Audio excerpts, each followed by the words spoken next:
Hey friends, I am Rebecca Allen Jones and I'm the president of the Miracle Valley Oasis Center. I'm also the great-granddaughter of A. Allen, the evangelist that was well known in the 50s and 60s for his tent ministry during the healing revivals that had such an impact on society in America. I want to share with you an update about Miracle Valley. There's a property there that my great-grandpa founded. It's the Miracle Revival Training Center. Often these days it's referred to as the Miracle Valley Bible College. So that property has been in the hands of the state for some time now, and it is something that they put up for auction in September. On the 22nd of September it finished. They spent some time going through the different people who had bid. We felt that God had spoken to us that we should not bid. People felt and did say that that was probably because we didn't have enough money, and it really wasn't about money. We first and foremost answer to God, and He put it on our hearts not to participate in the auction, and we believe that that was a right move. All three of the people or organizations that were involved did not choose to pay, even though they had bid. And so all three of them eventually backed out, and that meant that the property was not sold. And so on Tuesday this week, October 24th, there was a time for the county to come together, all of the officials involved in decision making, to decide what do we do with this property, this Miracle Revival Training Center that was so special to so many, that still is so special to so many. How do we handle the fact that this hasn't sold? And so they actually came up with some different thought processes. I really believe that God has given me a piece that we can trust, that where things are headed is something that is in God's plans, that He has got this under control. And although there are people making decisions, that He places leaders into positions, and He pulls people out of positions. So He has placed those people there, and I believe that we can trust that what's going on is really in God's plan at this time, and we have all done our best to support this journey along the way. So what they have decided is that they would like to wait until next year, perhaps around September, to go ahead and put it into auction again. That's in 2024. And what they want to do in the meantime is revisit the conversation about asbestos abatement. And just to be clear, there was no talk of demolition.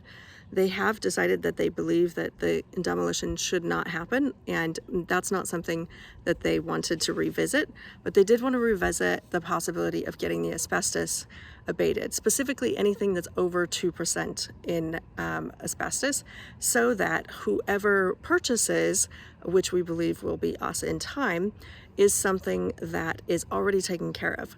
On the plus side, there's only about 6 months grace period once purchased to get all of that taken care of, and that's plenty of time to take care of it. But they really want to be able to see if there's a possibility that they have any grants available or anything that would mean that that funding could come out of the county pocket through grants or things like that, so that it would be less of a burden to whoever takes it on.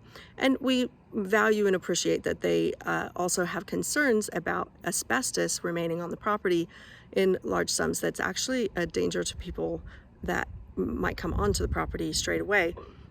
They just want to see if they can get rid of some of those concerns. And I value and appreciate that. I want to make it clear to them that they be mindful of historic features such as the dome and the mural and things like that, that they do not disturb things that are of historic value. I think that it's possible for them to look after the safety of the community and get rid of this asbestos if they choose to, and be mindful of historic features at the same time. So this is something that is something they're going to have to navigate. So they want to put it on the agenda in a future meeting once the Director of Development, Daniel Coxworth, has taken time to understand the budget that's needed and where the funding might come from. all of that kind of thing. So once they've worked out what they would like to do and where they think the funding could come from, they can then vote as to whether or not they want to proceed with that asbestos abatement. And then that just gives them time to take care of that, and then they will try again to sell next year. They would like to focus on trying to sell through an auction process, to do their best to try and get it on the tax roll by somebody who is not a nonprofit. But honestly, we feel such support from all of them, and care, and we recognize that they are trying their best to work within the confines of their particular roles. And we think that this, although it means we don't actually get to take ownership sooner, we do have the ability to take some time here to focus on some of the things that we really need to do. We can continue to do fundraising so that when we do have the property, we are in a position to do more of the work immediately, because it is a big project.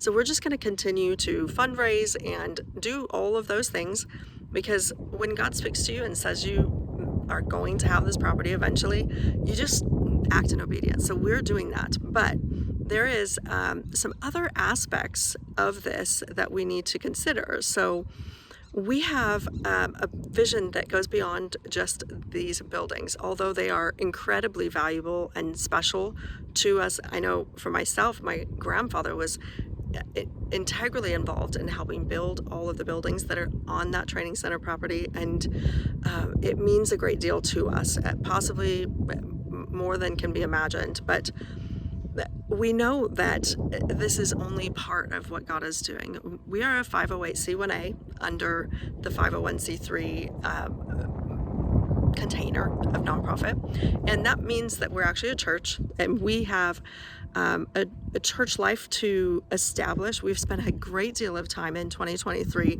focused on trying to pour our energy as a community and as an Oasis family on getting this property preserved and protected, and we've had great success. We've taken time to get the State Historic Preservation Office to see this is eligible for listing in the National Register as a landmark of national stature, which is incredible. We've done some great work this year. We're not looking to just, do church life. We actually want to impact a community and make a difference in the world. And what we want to do is really serve others through a variety of things.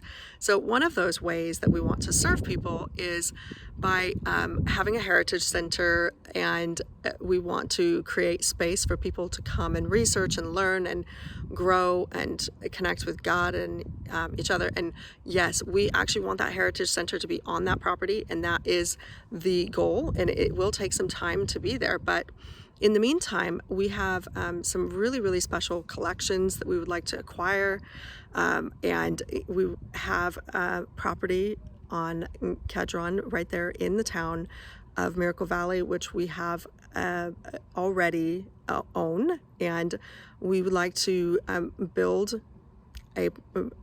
on that property, and we can house the Heritage Center there in the meantime as it prepares to be open for the public. So we've got some of the world's largest collections of historical revival Pentecostal archives known in the world to be something that we would really like to see come into our hands, and we need to raise some funds specifically for these types of things. But generally, as a church, we want to be able to impact the community and go out and make a difference in the world around us. And so for that, we need to have some people. We need to get some people on staff in our team. We need to not have it just be me. I have volunteered all of my time since December last year, full-time.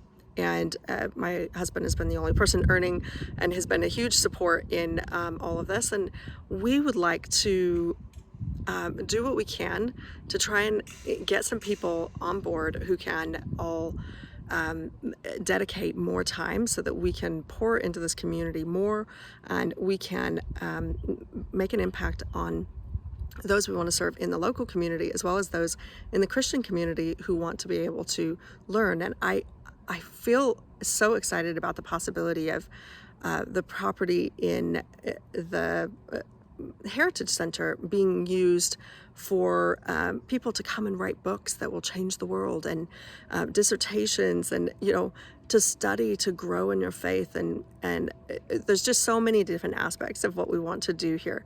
And so I want to just ask you to come on the journey with us. We've got some time now. We will keep an eye on the county. We will keep you aware, but we want to just pour our time into what God has in front of us. And right now, it seems that He has given us time to focus on some of the Heritage Center that really hasn't had a much capacity for us in this past months, while we've been focusing on the training center, aka the Bible College property. So what I would like to ask you to do is just come on this journey with us, and continue to pour your prayers and your time. If you believe that you would like to volunteer in some capacity, fantastic. If you have access to archives of revival history that you want to donate, or you want us to scan them in and send you a digital copy back with your originals, we would love to do that.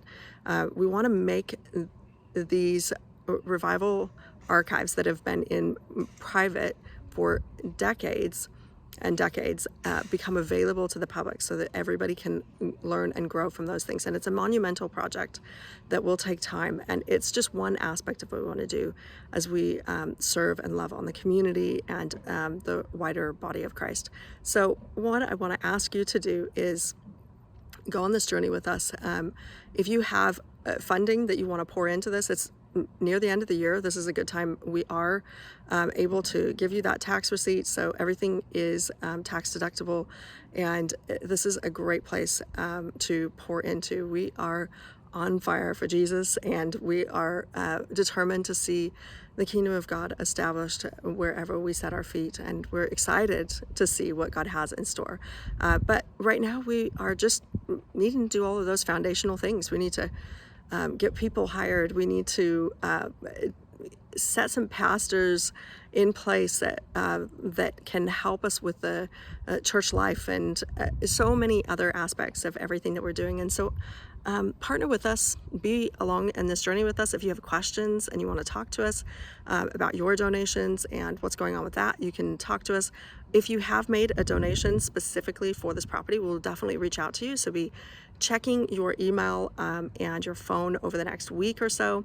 If you want us to talk to you on the phone, then shoot us an email with your phone number. We want to talk to you, and we are just making ourselves available. We love you. You will certainly be in our prayers as always, and we're just so grateful for you to be part of this Oasis family. Hop into the Facebook group, Miracle Valley Oasis Center, if you want to connect in with our family on a regular basis, and just know that God is doing wonderful things, and whatever it looks like to you in the natural, we just recognize that He's giving us time to do whatever is in front of us, and we're just going to be patient with that and grateful for it, and love to see what He has as we take one step in front of us at a time. So if you've got questions, reach out. Know that we are excited, and we trust that God has everything in hand in His timing. All right, bless you guys. Talk to you soon.